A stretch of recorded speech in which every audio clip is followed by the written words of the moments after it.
Hey, one more thing before you go. What if success wasn't wealth, but human connection? And what if the systems we live by, education, healthcare, justice, aren't broken, but function exactly as we designed? In this week's episode of One More Thing Before You Go, I sit down with Alex Kain. He's an entrepreneur, systems thinker, and author of The Philosophy, a critical upgrade for humanity. After years of optimizing business processes, Alex turned his lens towards society itself, asking the most human question: what's the point? His answer: a bold manifesto that challenges the status quo and invites us to radically rethink how we define success, value, and impact. Drawing inspiration from donut economics, utopia for realists, and empowering spirit of the secret, Alex offers a blueprint for a more just, connected, and purpose-driven world.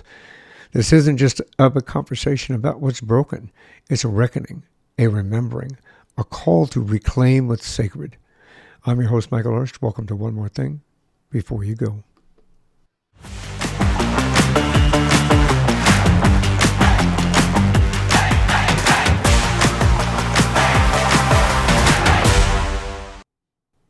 My guest, Alex Kain, is an Australian-based entrepreneur, systems thinker, and founder of The Philosophy. It's a social movement encouraging a new way of thinking about success, happiness, and collective responsibility. Alex has spent years assisting businesses to run more efficiently through an analysis of their systems and processes.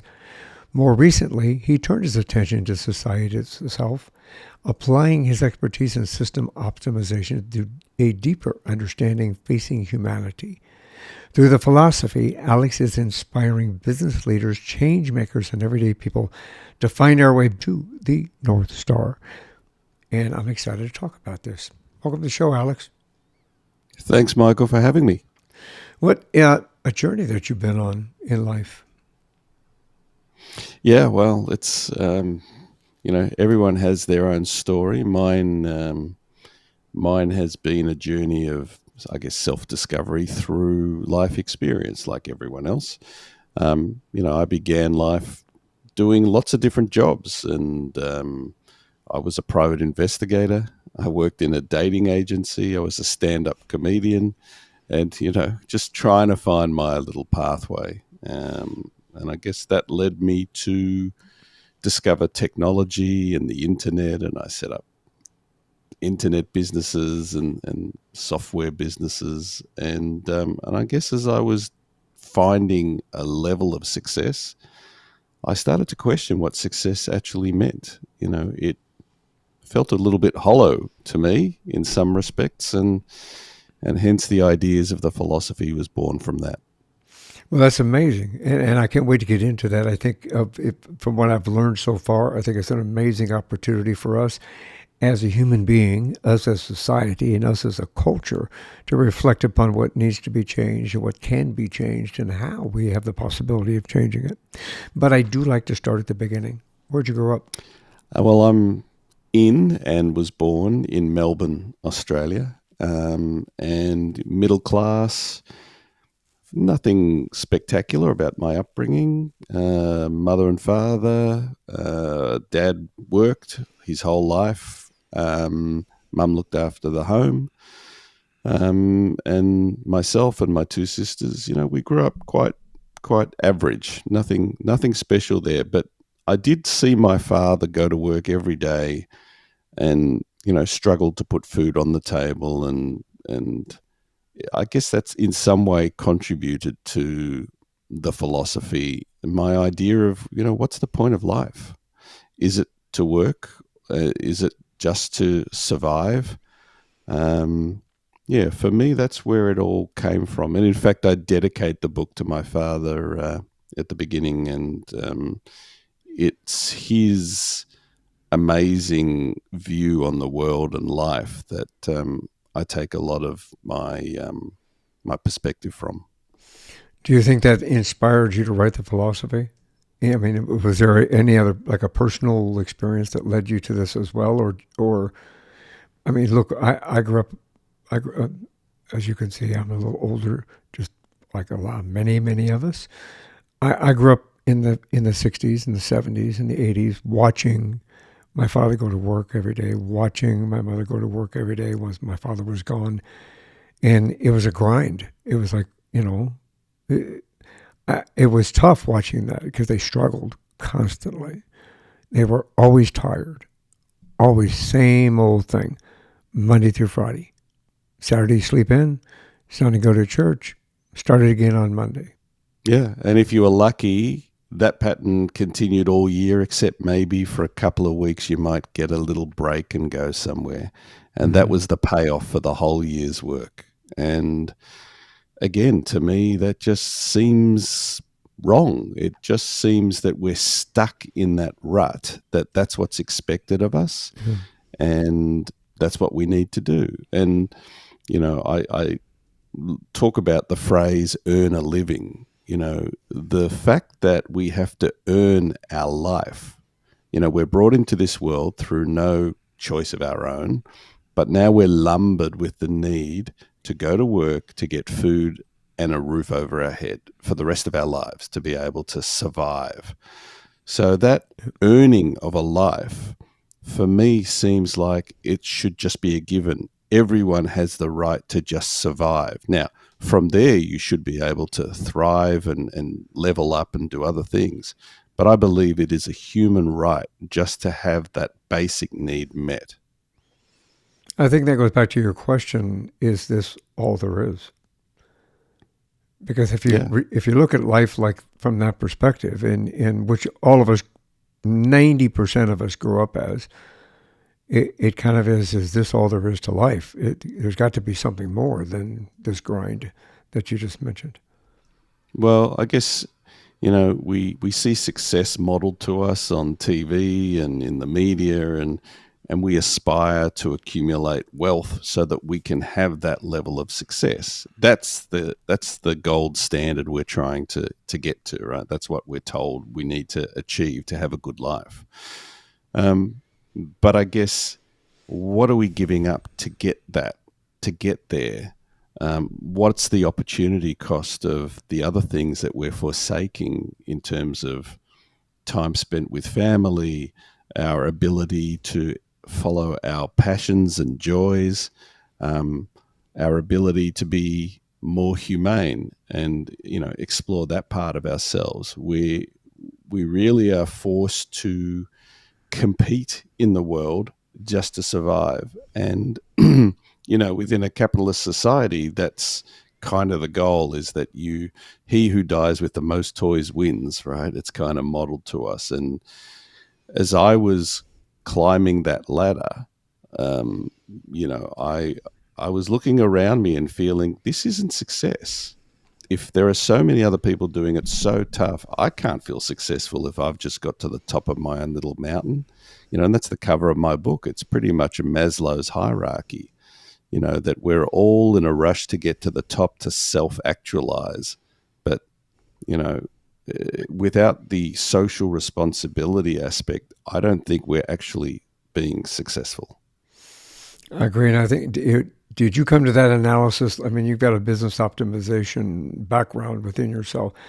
I mean, you kind of, from what I can understand, you kind of took that skill set to analyze societal systems, kind of in the same way, and how we should be kind of operating as a human being, as a society. Yeah, exactly. I mean, my business was a software development business. I go into companies and look at their systems, processes, how they do things, and see if there's room for efficiencies and optimization. And I guess when you think like that day in, day out, it's very hard to just see what's around us every day with our systems and processes in society and not question those. And so, it led me to just go, hang on a minute, does this even make sense anymore? Are these systems and processes serving us, or are we now serving them? And are we just doing it because that's the way we've always done it? And so, there's a chapter in the book called Question Everything, because I think we've just got so used to accepting that certain things just are and that they're immovable. But, I talk about many man made constructs in the book. Money is a man made construct. A piece of paper or plastic holds no value intrinsically, but we assign a value to it all by consensus and agreement. But if we all woke up tomorrow and said money holds no value, what would happen? And, the same with country borders. They're man-made. We created them. It divides us. But the life of someone living on one side of a border compared to on the other side of a border, only feet away from each other, can be completely different. And yet these man-made constructs are seemingly permanent in our minds, and that's just how it is. And so we pivot everything else around them. Rather than looking at the humanity aspect, we just go, well, no, that's the border, that's where it ends, and that's all you get. And I just think we've got to be a little bit more humane, I guess, in that respect. Humane and compassionate and understanding, that we're all human beings, no matter what border you live on or other side of the border you live on, no matter what color, race, creed, religion, we're all still human beings and part of community.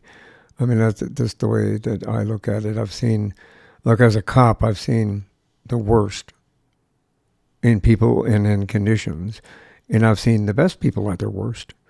And it kind of changes the perspective on society as a whole when you start looking at that, because you see the line, but you also see everything. There's more similarities in there than they want to admit to, even on like an upper class and a lower class and a poverty level. There's so many that still overlap. Well, we're so much more the same than we are different. And Yeah. unfortunately, those differences are used to divide us rather than for us to celebrate those differences and uniqueness. Yeah. I often talk about having a look at some images of some embryos, and you tell me which one is the Jew, the Muslim, the Christian, the left voter, right voter. We're all the same.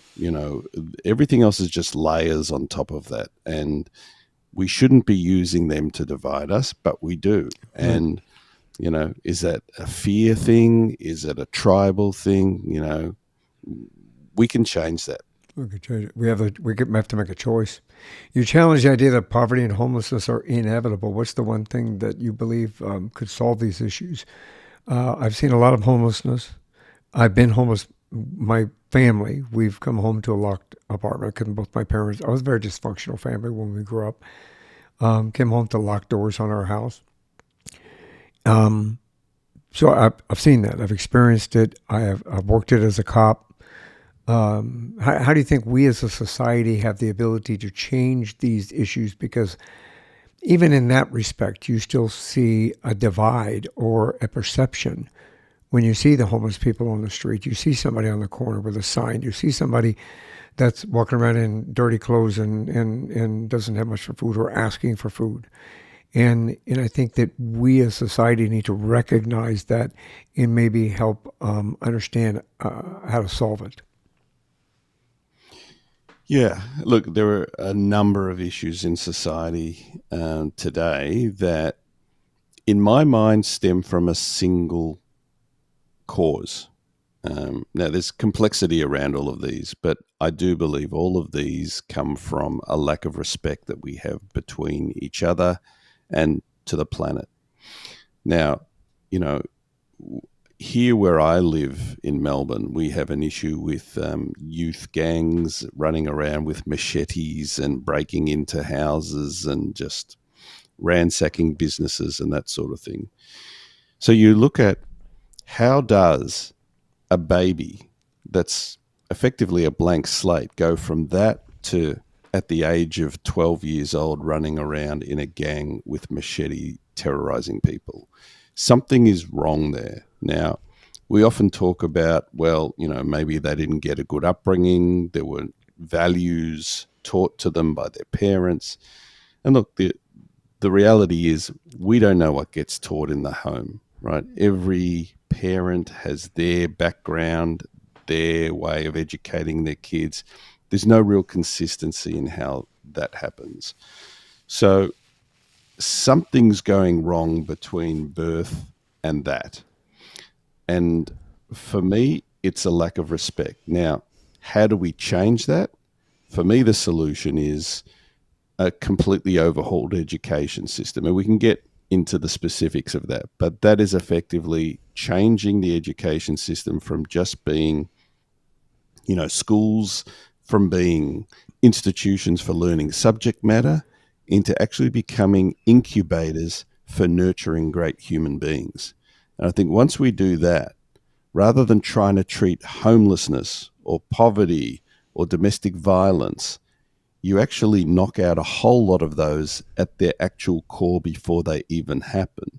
Because it's very difficult to see someone that's been brought up through their whole school life learning about respect, empathy, and gratitude actually coming out at the end of that and committing crimes. It doesn't necessarily eradicate it. And you've obviously got, psychopaths and people who that's not going to apply to. But basically, if we can shift the way people think at the outset, we no longer need to treat the symptoms anymore.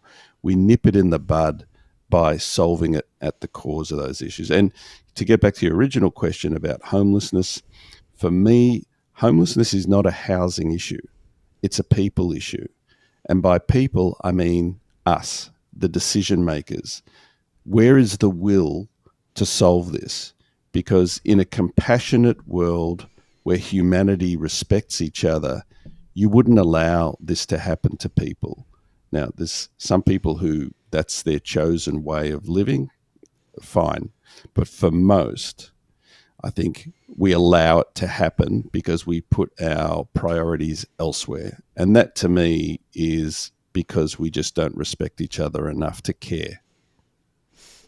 I agree with that, and seeing that firsthand, I think that we as a society need to take a more proactive approach in regard to being humane and compassionate with the circumstances that put people in those spots, because it isn't always a choice when that happens. So I agree with that. If I can touch back on, it was interesting when you brought up the education portion of it. I know that as a parent, I'm a parent. I've got two daughters, and I mean they're adults now, but we took a very proactive approach with our kids as in growing up, and trying to. I believe in intergenerational trauma. I think we bring forward from generations of what our ancestors have put forth on their kids, and it compounds up to a particular point where we have to say to ourselves, I'm not going to do that. I'm stopping that here and now, and in how I raise my kids. But I think that the education system in itself maybe needs to be rehabbed. How do you see education? Do you see it as a missed opportunity to level up humanity and to Completely. maybe change the curriculum? Well, yeah. I mean, the education system, as I say, is traditionally it's a throwback from the Industrial Revolution, right? Yeah. What we're doing is mass producing our workforce to increase GDP. Right? That's what it is. It's an economic mandate, and we haven't Mm-hmm. changed it since then. Where we don't really nurture or look at the individual as much as we should, and we're certainly not teaching the values at school. We hope that they might infer some of the values from texts that they read, or Right. they might go on an excursion to a museum or a cultural location. But we're doing that almost as a by the way kind of learning, Yeah. where I'm saying it should actually be part of a co-curriculum alongside traditional subject matter. And I think we just haven't given it that importance. Now it's a big thing to change, the curriculum. And I'm saying we need to do this globally. There's no point changing it, in one part of the world and not everywhere, because, we're an international, smaller, shrinking globe. We're all interconnected. So I see the opportunity here for humanity to level up is to actually create a curriculum that exists alongside the traditional subject matter, but is at its core teaching values of respect, empathy, gratitude, life skills, a whole lot of things that aren't really taught now in a direct way. And they should be taught in an age and culturally sensitive, appropriate way from preschool right through schooling. And they just keep learning and advancing more as they go through. And by the time they come through at the end, we would hope that they would be very different people than the kids today who are learning maths, science, geography, and that's mostly. And I'm not saying that's a very big generalization I'm making, right? And there are lots of schools that do other things. They learn mindfulness, and there are lots of other things. But I'm saying it's not consistent. It's not. It's not what we would call part of the formal learning. So there's no way to know who's getting it, who's not getting it. And I see that if we can do that, it's not an overnight fix by any means. It is a multi-generational approach, but we need to start. We need to start now. And it just means that if the kids today started in that curriculum, at the age of 3 or whatever, in 15 years' time, they come out, maybe another 5, 10 years after that, they become the parents of the next generation who are going through school life. All of a sudden, you've got a greater population who are now exposed to that way of thinking. And we would see society transform over the next 50 years just through that. I agree with that. I think that it would create, it kind of would be an inner shift within ourselves and society in general. When I went to high school, we had home economics, but it was an option to take. It wasn't a mandatory thing to take to understand how a kitchen works and how to cook for yourself or how to clean and this kind of thing. Just like woodshop was, auto mechanics was. And when you realize you get out into the world, I made sure that our daughters, they knew how to cook. They know how to sew their own stuff if they needed to. They know how to change the oil in the car. They know how to change a tire. And where have they learned that? They learned it from me and my wife. Right. But not every family's going to have that opportunity. Not every family right? has that opportunity. Exactly. So yes, I agree with you. I think that there does need to be a change, and I think an inner shift within us all and within society itself to allow us to kind of redefine ourselves and what we want to see our children grow up into and contribute to society in that kind of a way.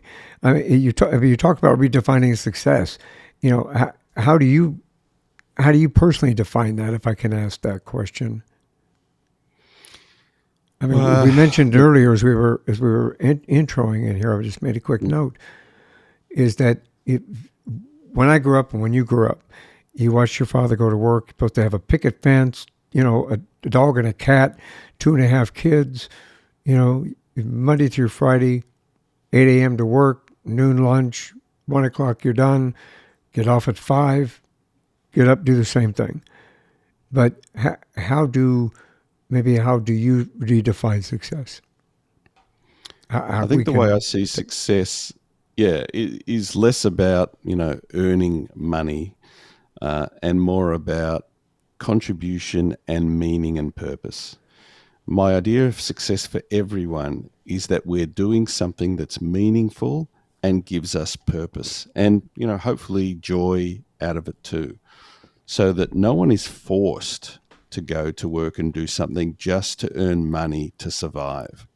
I mean, that's, for me, to spend your whole life doing that just to be able to eke out a living seems completely that we've missed the point.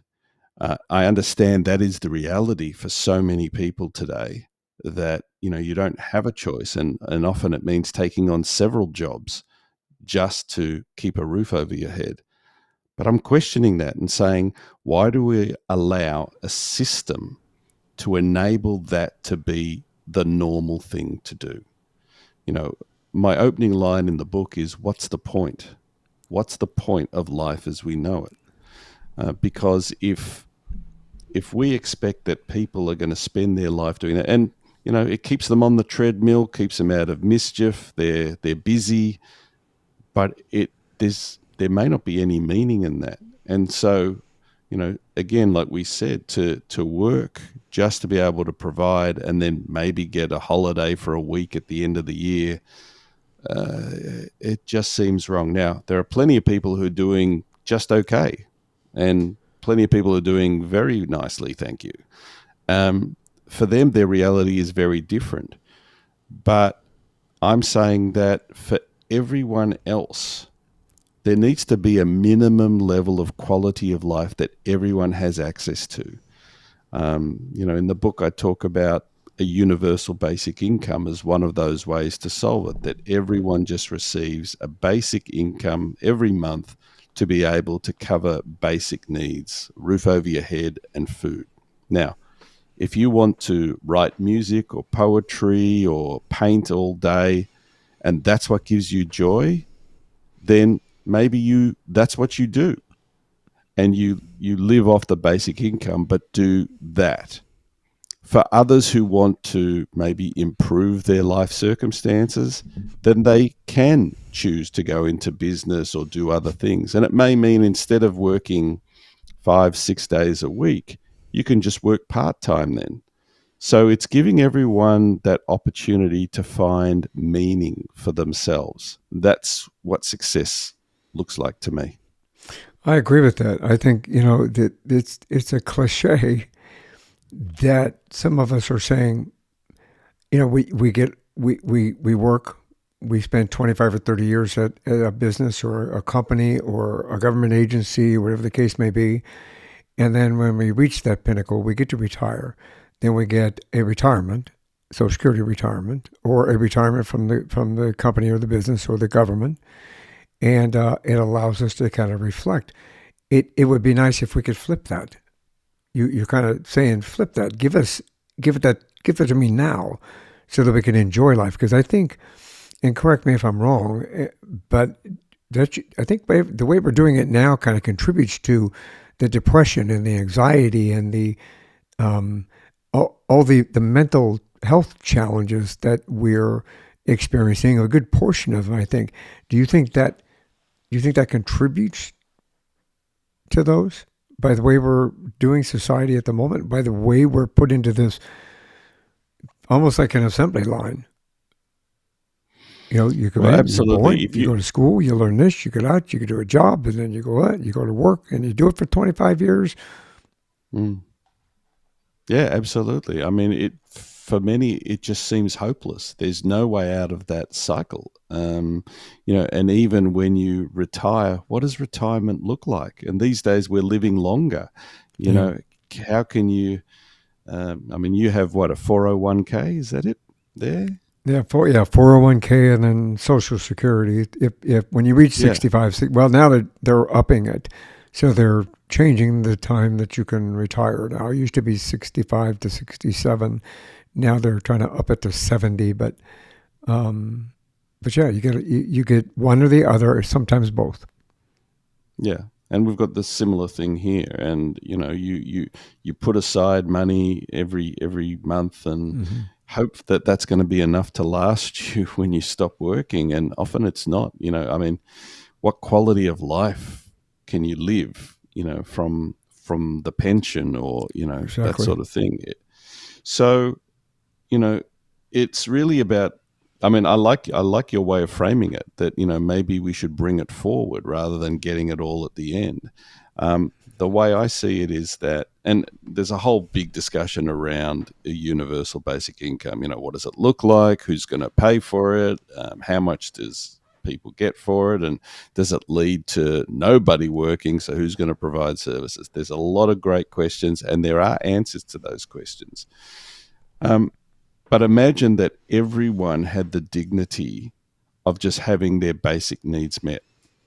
And if you chose to follow creative pursuits, you could. If you wanted to volunteer and still know that you could have your basic needs met, but you could do good for others without expecting it to necessarily be a commercial decision, you could. So it's opening up those other options for people to find meaning. And that's what I get back to. If you can find meaning for you, then go do that. That's what life should be. It shouldn't be that some get to, live in extreme wealth and others are barely surviving. There's something wrong with that model, but we allow it to propagate. We are enabling that to be the system. You know, he who I dies with the most toys wins. So yeah. that's life, and there's something wrong with that. Well, and that brings me to, we were talking earlier about justice and what justice looks like in this world. I spent my career in the justice system. My wife is currently in the justice system working. And what we're seeing in today's day and age, especially here in America, is a miscarriage of justice in so many ways.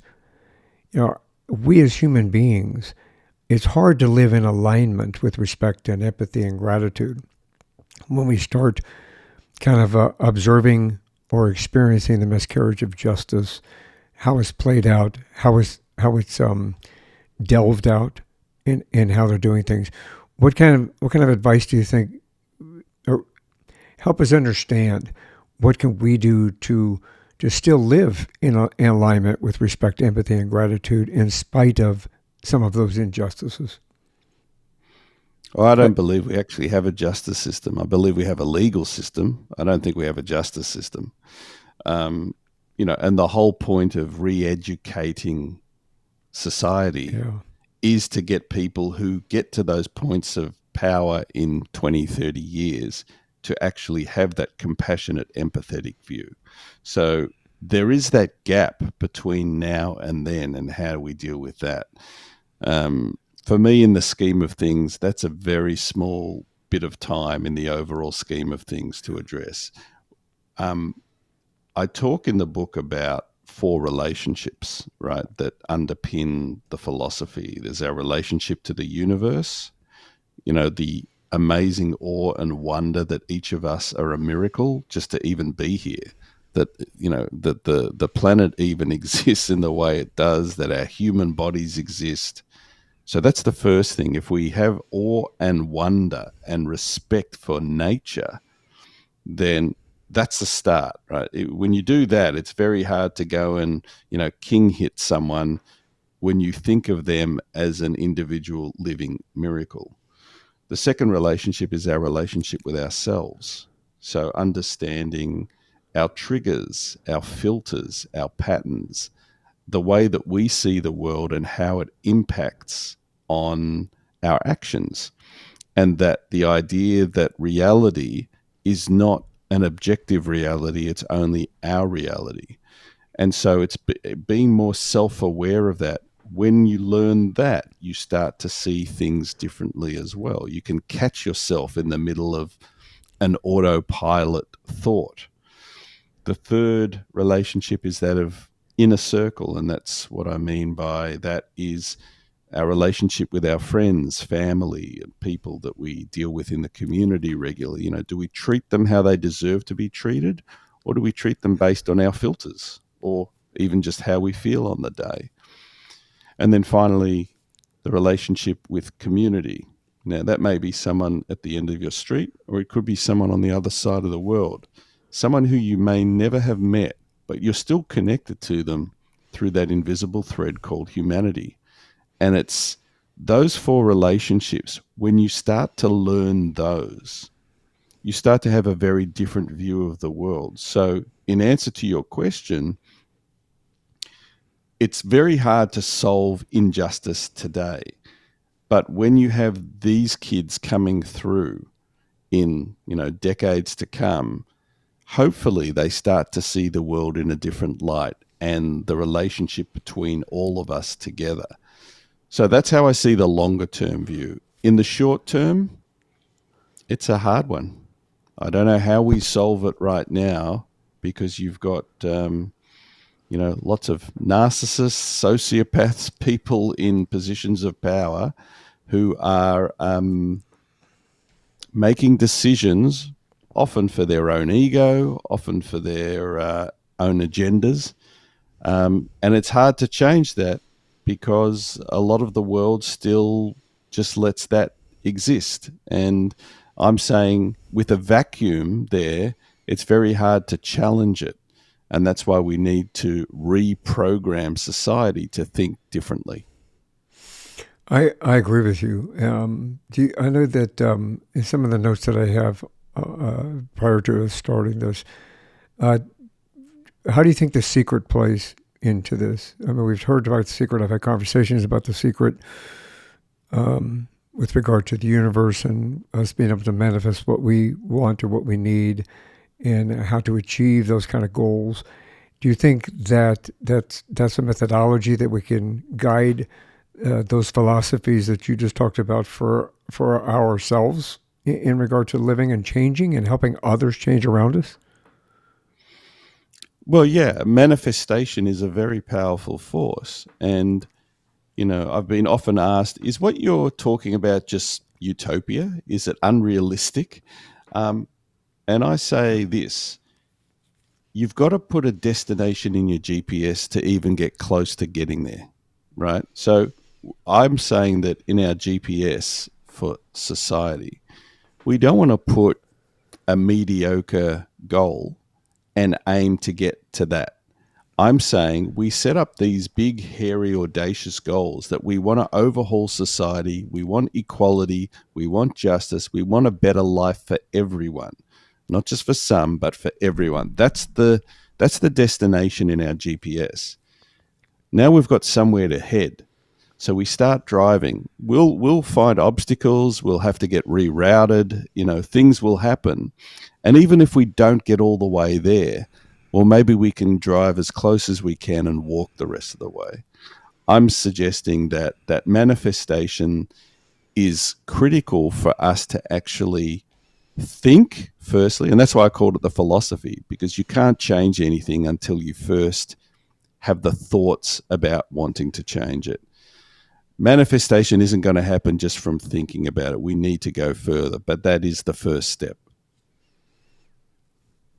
And I can admire that and appreciate that because I think we all in life have a choice, and sometimes we don't understand the choice unless we have the tools to be able to understand that choice. And I think the book, the philosophy, and the organization helps us to have the tools available for us to understand how we can begin living with purpose collectively and responsibly as a society, as a human being, and as a society. I actually have a chapter in the book called The Magic Glasses, and it talks about. Have you ever tried augmented reality glasses, Michael? I do. Well, I've got an Oculus, a Yeah. MetaQuest Oculus. Yeah. Would that be the same thing, MetaQuest? I'm guessing? Yeah. So Yeah. I guess the difference is that's virtual reality. Augmented reality is where you can see things, but you can still see in the space that you're in as well. Oh, Right? So I you can can do see that on through it. I can do that on this. I'm pointing to it like Okay. you could see me, like you can see it. It's laying Yeah, right I've over got there. Oculus too. They're fantastic. But what I talk about there is for anyone else who's not wearing the glasses, they don't see what you're seeing, right? They only Right. see what the reality is to them. But when you start to learn the tools of the philosophy, all of a sudden you see things that weren't there. And in fact, I talk about, the movie Sliding Doors with Gwyneth Paltrow. Yes. It's one where Yes. if you go this way or you go that way. And the only way with these choices becoming apparent is to have the awareness that you even have the tools available to you. So, when you do that, all of a sudden, options start to appear that weren't there before.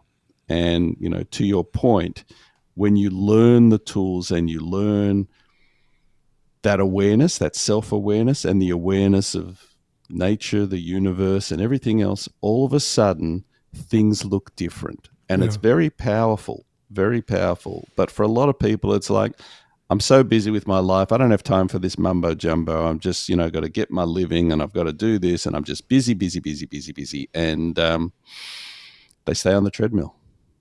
I agree with that. It's interesting because I've always said, and I've said it before in this program, COVID is a double-edged sword because here the state shut down, and my wife got to work from home for 2 years, basically recovering from that. And what that did was give us a different perspective on our day, because before we were getting up at 3 in the morning, 3:30 in the morning. She was getting ready for work. She's spending an hour and 15 minutes in horrific traffic, and me watching the news while she's on the way to work and hearing about all these accidents and everything. Tense, makes you tense, and then spending 8 hours, 8.5 hours at a cubicle, and then spending an hour and 15 minutes on the way home, shoving down dinner, falling asleep on the couch, and then getting up, going to bed, and do it all over again. It gave us a pause, and it allowed us to kind of, we got up at a decent time. There was a commute to the back patio. We did what you mentioned earlier. We went out, we had a cup of tea, we watched the sunrise, we watched the birds and the bees, go around our plants and the hummingbirds, and we watched the sun come up on our face, and it was more of an appreciation, and we got to relax. It's a 30-second commute to the computer, and then we stopped and had lunch together. We hadn't done that for ages, and then 30-second back to work. When she was done, we went back out on the patio, and it was great. And I think what we learned from that, and what we were able to take away from that, is society put on us, this is what you do. You go to work, you spend an hour and 15 minutes in traffic on the way, you do a job all day long in a little tiny cubicle, you're locked in, can't look out the window, can't do this, can't do that, we'll let you out for lunch, but you got to come back. And then you spend an hour and 15 minutes in crappy traffic all the way home. You come home in a bad mood, you eat dinner, you watch an hour's worth of TV, you go to bed. That's what you're supposed to do. We realized that there's more to life than that, and we got to enjoy life a little bit and get a work-life balance. And so now she works a hybrid schedule, and it's amazing, the difference. And it goes back to the manifestation that you were talking about, just to validate what you're saying. We wanted this to stick. Well, it stuck to a point because she's on a hybrid situation, which gives us Saturday, Sunday, Monday, Tuesday. It's that normal. And then Wednesday, Thursday, Friday is chaotic. There's a lot of resistance, right? A lot of resistance. Oh, yeah. There's a lot of resistance about, working from home and continuing that, because there is so much pressure to get back to the old way of how it was. Yep. And that's the pressure of what we're used to, because that's the way we've always done it. So, but we experience what it was like to have that pause, to realign what's really important in life. And yet the forces said, no, go back to how you were. It's the same here in the CBD, like where I'm from in Melbourne, in Victoria, the state of Victoria. We were the most locked down city in the whole world. We were locked down for the most number of days out of anyone, and it was just a crazy time. And yet, when it all came to an end, there was a rush. Everyone come back and work in the towers in the city again. Get back in. Why? Because we've got to support the cafes and the businesses in the city. Yep. And for me, that was a missed opportunity again for us to rethink, what is the purpose of our CBD? What could we do with it? How could we do things differently? But no, it was like, no, let's get back as quickly as possible to the old ways of doing things. And I think that go back to what you said earlier in this conversation in regard to, society has a particular control over us as a human being. And they say, this is the way you're supposed to do it. We're not going to deviate from that. It works for us. And personally, I think it reflects back on the capitalism. I'm not afraid to make money. I'm not afraid to work for what I've got. But it goes back to capitalism. They control us to a point that is difficult for us to step outside of that arena. But I think you have a blueprint in the philosophy for change, and for change makers to kind of take an understanding and maybe create the kind of world that we hope to choose from and to go forward. How can we How can we implement that? How can we help our leaders, our community, and those around us understand that there is a different perspective we need to take a look at? Look, the first thing I would say is, we live in the most connected time ever, and yet we are the most disconnected we've ever been. And we go to work, we come home, we drive into our garage, we lock the doors, we turn on our security cameras, close the blinds, and hey, now we're safe. Um, for me, we've lost that connection with those around us. Our village that used to be the people we lived around and with has now migrated online, and we've lost that connection. So a very simple thing people can do is just go and reconnect with your neighbors, connect with people you haven't met. And it might be challenging to a lot of people that, they're not like me, or I'm different, or I'm scared. What if someone takes advantage of me or harms me or something? And it's that closed view that we have of others that creates the divisions. It's those divisions that we see perpetuated through society. So if we can just change that at the grassroots level, just talk to your neighbors. And if everyone did that, we could then see a ripple out. So that's a very simple thing that anyone can do today. And in fact, there is a National Neighbor Day in the US. There's one here as well, and as there are in most parts of the world, where you take the opportunity to get to know your neighbors. There's lots of events that happen, and I encourage people to go and look that up in their area and see how they can participate. So that's the first thing. Another thing that people can do is come and read the philosophy, come and connect more, because we have actually on the website, which I know you've got on the screen, thephilosophy.net, there is a community platform there for people to join and get involved in some of these discussions. At the end of the day, this isn't a book, this is a movement, and it means we want people to understand it, talk to other people about it, share it with other people, and start to get that movement going in their areas. Because if people start thinking locally in their neighborhoods and in their local communities and with their local educators, then we can start to make things happen. It's really about awareness.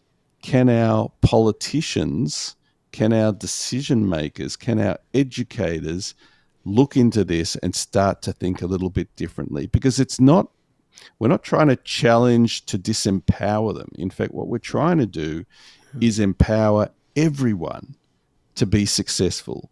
Because if, let's say, I've got all the wealth in the world and there are people around me doing it so tough, there's every chance someone might break into my home and cause harm to me because they're struggling to get by. But I'm in my little ivory tower thinking I'm fine. And yet it is selfishly good for us to make sure everyone else is doing well too. And that's what we need to understand. It's not, you're right, capitalism does breed a competitive nature, right? We all compete for a job, we compete for housing, we compete for everything. And that's a real shame. And we need, I'm not against capitalism, but there are certainly some things that capitalism needs to answer for, right? The toll it takes on people, on customers, staff, to run a business. In a capitalist society, the definition of success currently is growth. Yeah. Right? You have to grow. If you don't make more this year than you made last year, then you haven't grown. If you haven't grown, you'll get reprimanded by your shareholders. So, at what cost? What cost is it taking from you to continually keep growing? Yeah. Right? That's how we're driven, and businesses will do whatever it takes, whether it's increase your productivity, cut costs, get rid of staff, do this, make it harder, because in the name of growth.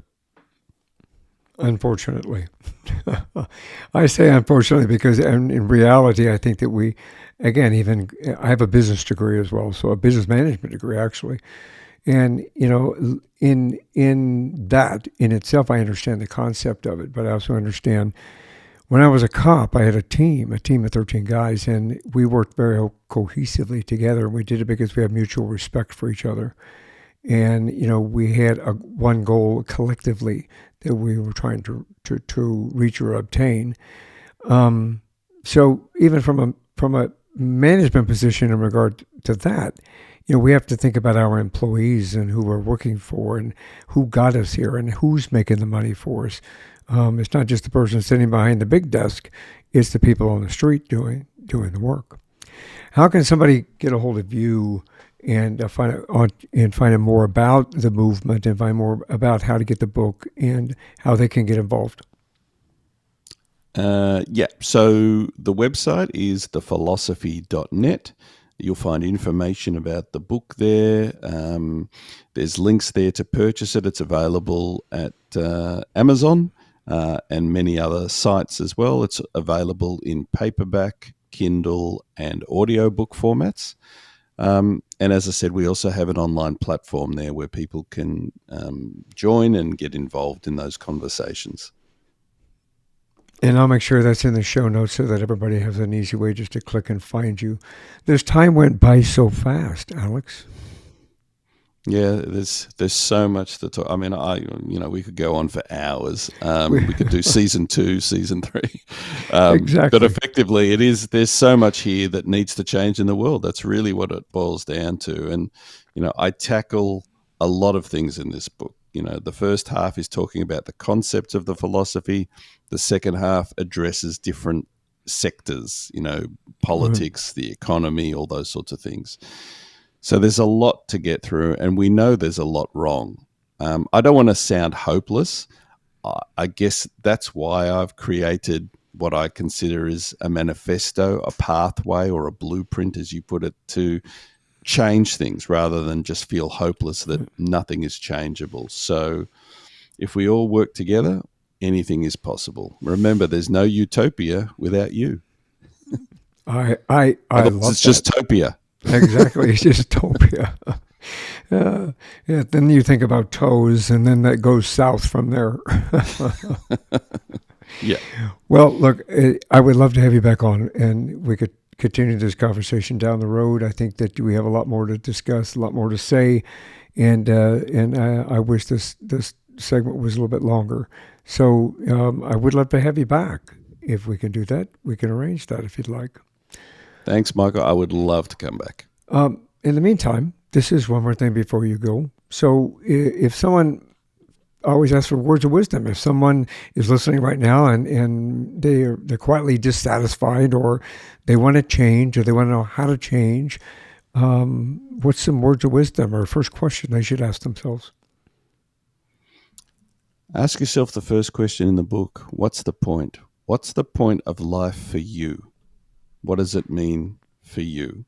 And, everyone's got to define it for themselves, what it means. For some, it's, having grandkids.